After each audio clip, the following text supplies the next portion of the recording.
Okay, in this video we're going to be looking at the introduction to this unit actually. Unit 2 Dynamics.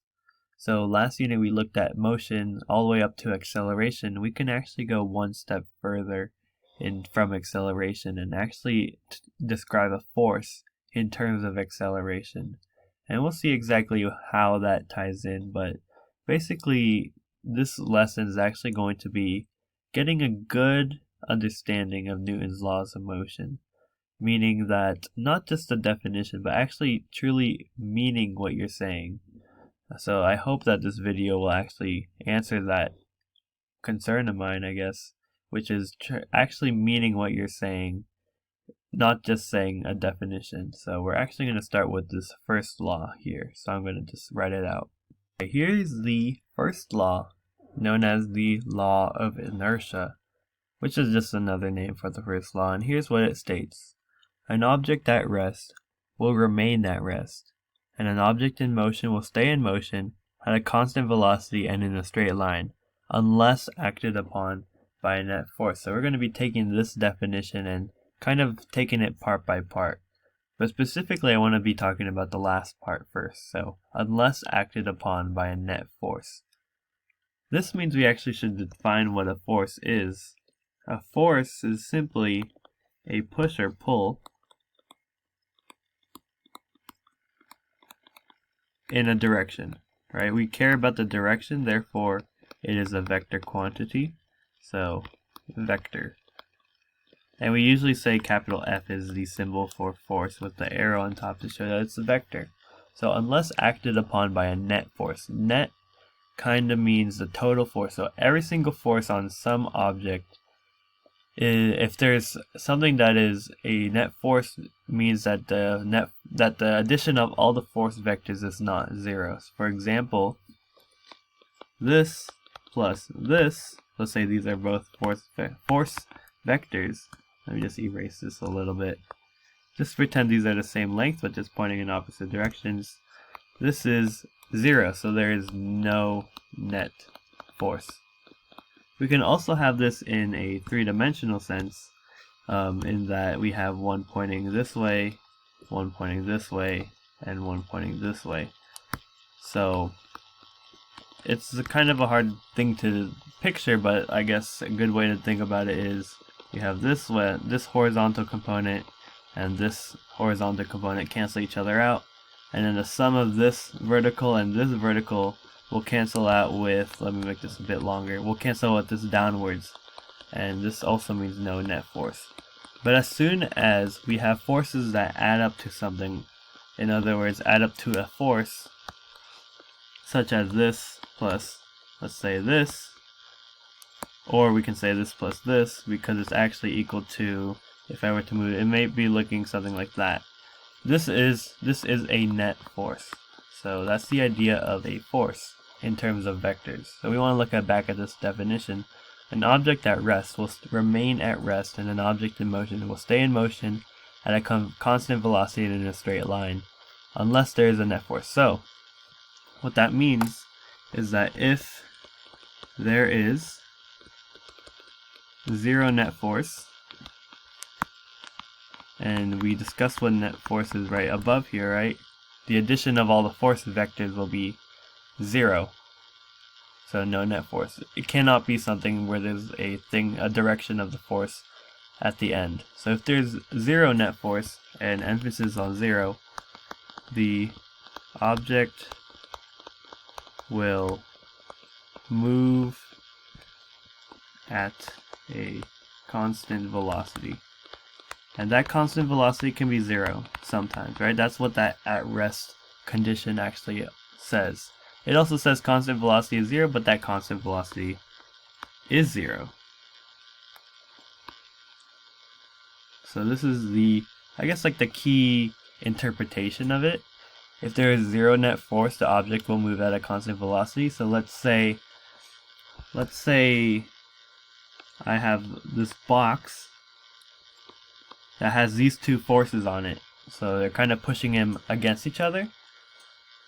I guess our intuition would say that this does not move because they seem like they're balancing each other out, but actually these are force vectors in it. We can still have the box move, but the box will just move with a constant velocity, meaning that the velocity won't change at all.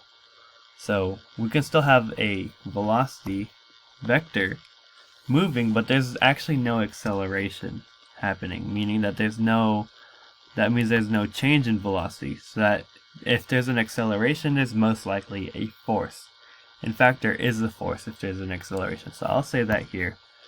If there is an acceleration,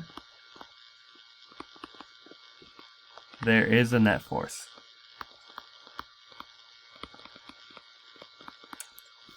So that's the idea of Newton's first law, and this actually ties into Newton's second law, this idea right here. If there's an acceleration, there's a net force. We actually describe the second law in terms of an equation. Second law. Simply what it says is that the net force, if there is one, is precisely equal to the mass of the object times the acceleration. And the net force and the acceleration, I guess they point in the same direction. And we'll be looking at the second law. I have this five-part mini-series in this unit talking about the second law extensively, because this is probably the most important out of the three, especially this equation and understanding this kind of simple equation, just described in terms of three quantities: force, mass, and acceleration. We're going to learn why this equation can be so complex. So I'm actually just going to save this for the next, when we do it in the mini series I'm talking about, and I'm pretty sure you'll be able to understand the second law pretty well after watching those videos, I hope. So we're actually just going to go through a basic thing. So force is equal to the mass times acceleration. We heard this phrase a lot, but I guess we missed the part where it says net force. So we're going to, same thing, we're going to add all the forces, and then if there's a net force, it's going to be precisely the mass times acceleration of the object. Or let's say we don't know one quantity, for example the acceleration, we can find the acceleration by dividing the net force by mass, right? And this actually we can actually relate the first law in terms of the second law. So when I say there's no net force, this is precisely what I mean. The net force is equal to 0, which means velocity is constant, since acceleration is 0. So that's kind of how we can tie in the first law.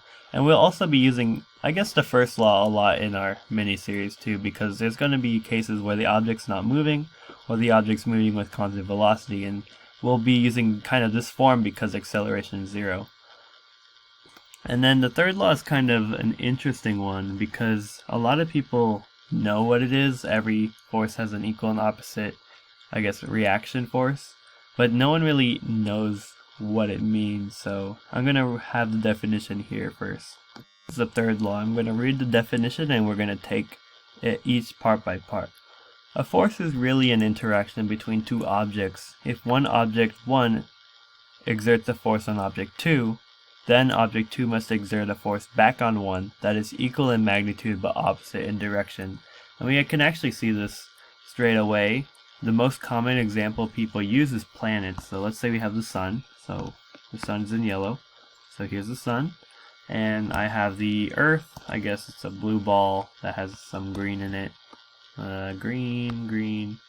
Basically what it says is that since the earth is attracted to the sun, right, this is the force of the earth, force on the earth by the sun. That's how I denote the subscripts. There's an equal size of this length. Let me actually draw it a little bit smaller. There's an equal size, but it's opposite in direction. So this is the force of the sun on the earth. The force of the sun on the earth, and the force of the earth on the sun. So that's kind of the idea here. But no one really understands it too well, I feel like. Probably the best example I can give is, let's say you have a car. This is my poor attempt at drawing a car. Let's say there's a little fly, and it smacks the front windshield of your car.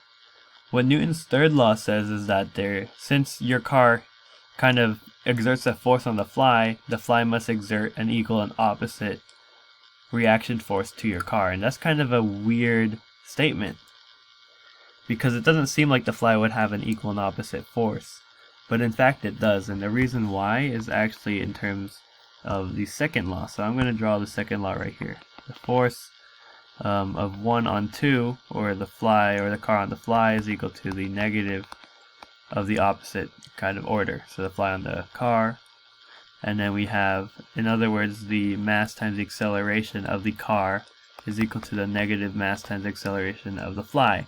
And then obviously we can compare the masses of the car. This is extremely big, so I'm going to do like capital M, and this is extremely small. And since they're equal to each other, that must mean the acceleration the car experiences must be really small, while the acceleration of the fly must be really big. And that's why the fly dies, because it hits the car so violently that the acceleration it experiences is too great that it just basically crushes itself. That's the idea of this third law. It's kind of weird, but that's exactly what it is. It's just that the mass is so big with the car, and the acceleration it experiences as a result of the collision, or kind of like the force it exerts, is just so small. But in contrast, since the fly is just so small in mass, it experiences such a great acceleration, so it dies.